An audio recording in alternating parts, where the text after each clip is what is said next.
शास्त्रकारों का कहना है कि पाप पुण्य का नियम उन लोगों के लिए है जो आत्मा परमात्मा ईश्वर धर्म आदि पर विश्वास रखते हैं। जिनके पास समझ है, जिन लोगों को इसका ज्ञान ही नहीं कि धर्म क्या है या अधर्म क्या है, उनका जीवन तो जानवरों के समान है। वे सब तो प्राकृतिक जीवन बिताते हैं। वे नहीं जानते कि पाप क्या होता है और पुण्य क्या है, स्वर्ग क्या होता है और नरक क्या होता है। पाप पुण्य की व्यवस्था तो ज्ञानवान व्यक्तियों के लिए है। दोस्तों, आज की जो प्रस्तुति वह बहुत ही ज्ञानवर्धक है, इसलिए आप इसे अंत तक अवश्य देखें। कर्म की गति को समझना बड़ा कठिन है। कर्म की गति बड़ी बारीक है। मनुष्य कर्म करके उसे भूल जाता है, पर कर्म छाया के समान उसका पीछा करता रहता है। वह कर्ता को कहीं भी खोज लेता है।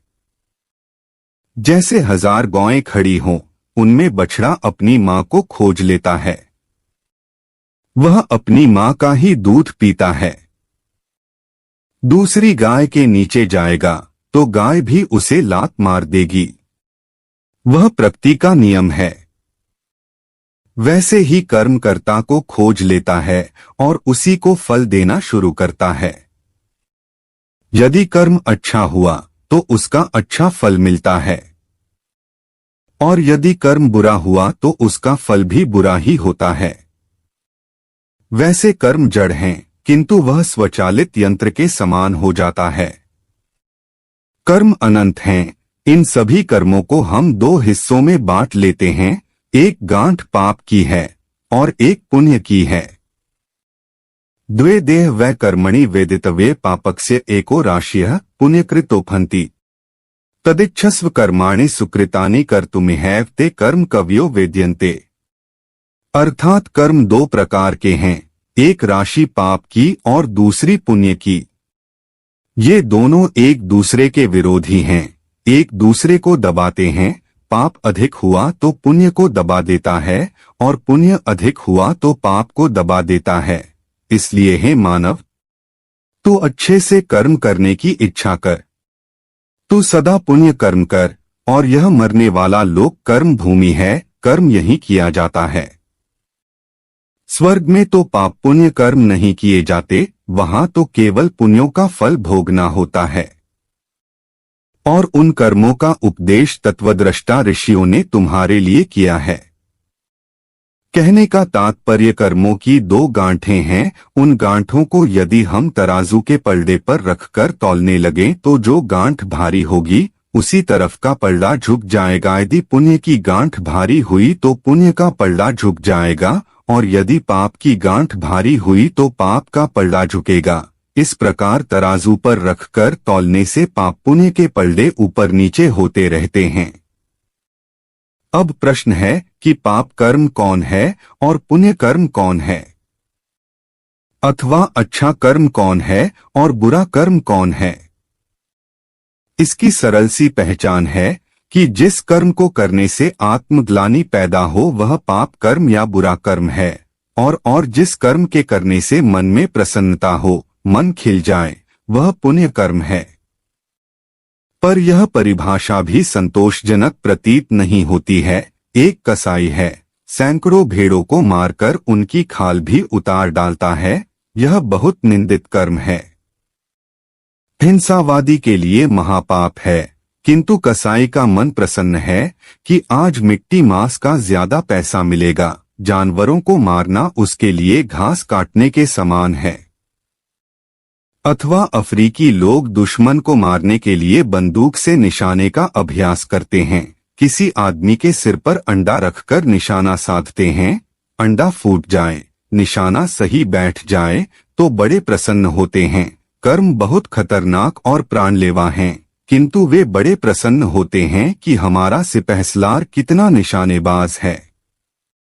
तो कैसे समझें कि कौन कर्म पाप है या कौन कर्म पुण्य है? इसके लिए शास्त्रकारों का कहना है कि पाप पुण्य का नियम उन लोगों के लिए है जो आत्मा परमात्मा ईश्वर धर्म आदि पर विश्वास रखते हैं।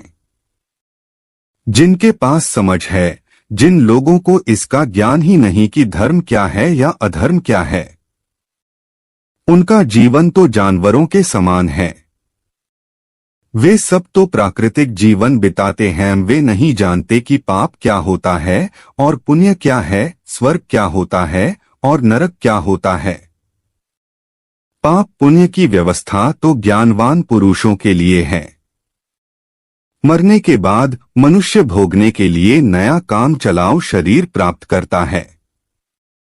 वह शरीर सूक्ष्म आकृति लेकर अभिव्यक्त होता है।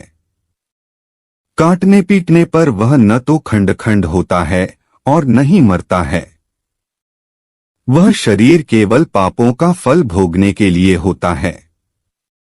मरने से पहले यदि पापों का प्रायश्चित नहीं किया तो अवश्य ही प्राणी को नरक की आग में जलना पड़ता है। अतः संसार से विदा होने से पहले प्रायश्चित कर लेना चाहिए, अन्यथा करोड़ों कल्पों में भी बिना भोगे हुए पापों का नाश नहीं हो सकता।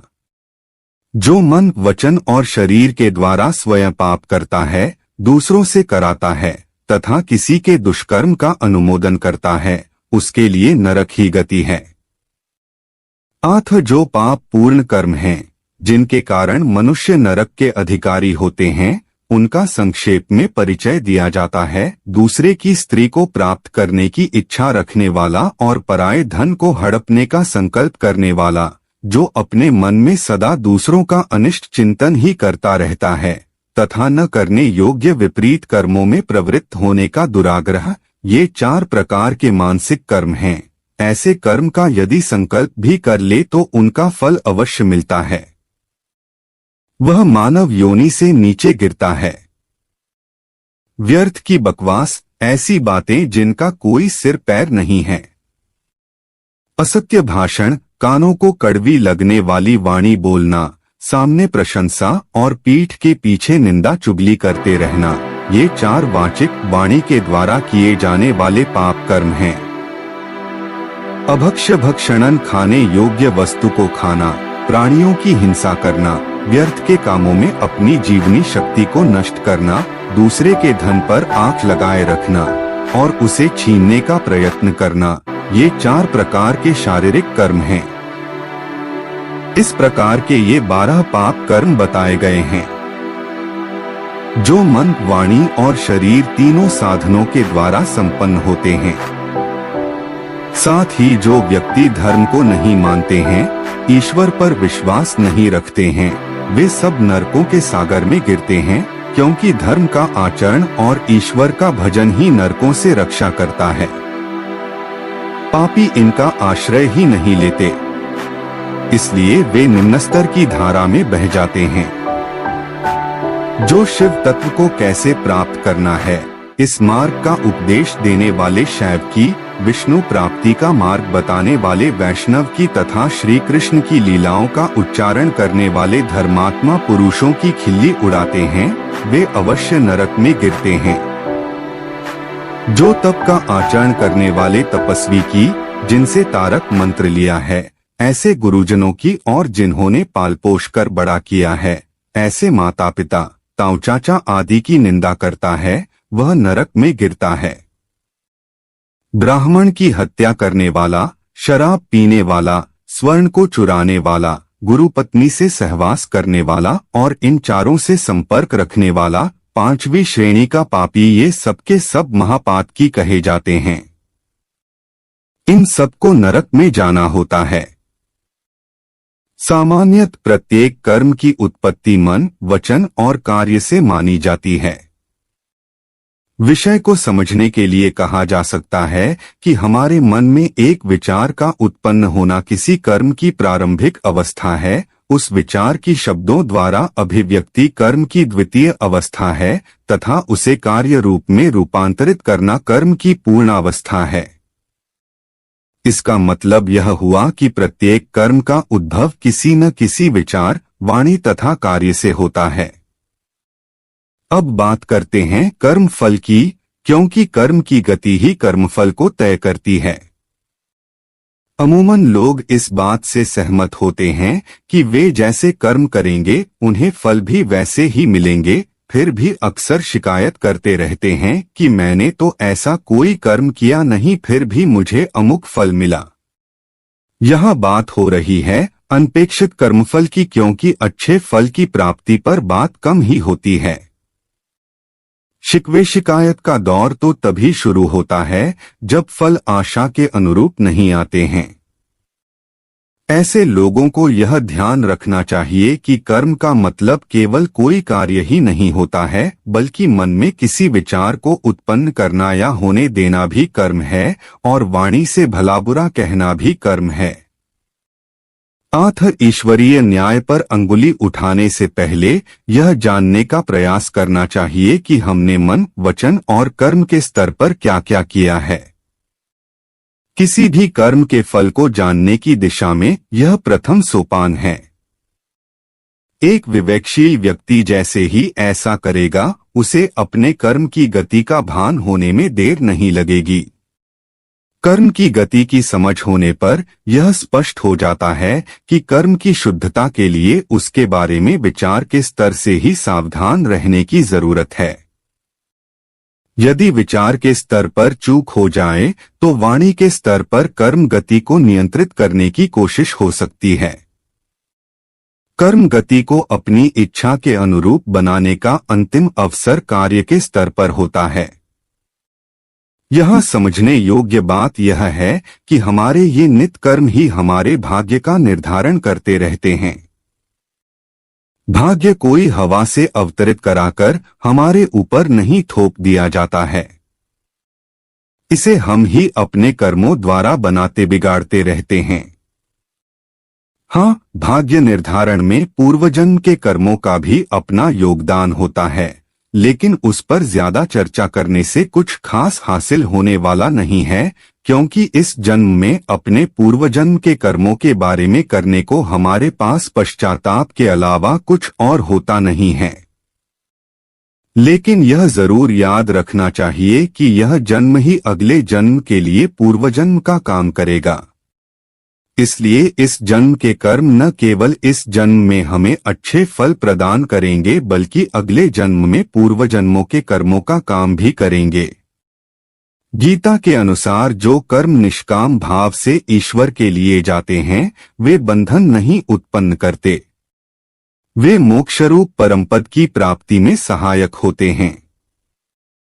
इस प्रकार कर्मफल तथा आसक्ति से रहित होकर ईश्वर के लिए कर्म करना वास्तविक रूप से कर्मयोग है, और इसका अनुसरण करने से मनुष्य को अभ्युदय तथा श्रेयस की प्राप्ति होती है। भगवान कृष्ण ने कहा, कर्म का अर्थ इरादे में है। कार्रवाई के पीछे का इरादा मायने रखता है। जो लोग केवल कर्म के फल की इच्छा से प्रेरित होते हैं, वे दुखी होते हैं, क्योंकि वे जो करते हैं उसके परिणाम के बारे में लगातार चिंतित रहते हैं। कर्म को केवल क्रिया के परिणाम के रूप में वर्णित किया जा सकता है, लेकिन अंतर्निहित तरीके से ये अच्छा और बुरा दोनों हो सकता है। लेकिन कर्म को करीब से समझने के लिए भगवान कृष्ण कहते हैं कि भले ही हम कुछ गलत करने जा रहे हों, लेकिन अंत में अगर इसके पीछे का कारण पवित्र या शुद्ध है तो यह उचित है। कृष्णा ने यह भी उद्धृत किया, जो कोई भी अच्छा काम करता है उसका कभी भी बुरा अंत नहीं होगा, न तो यहाँ या आने वाले विश्व में।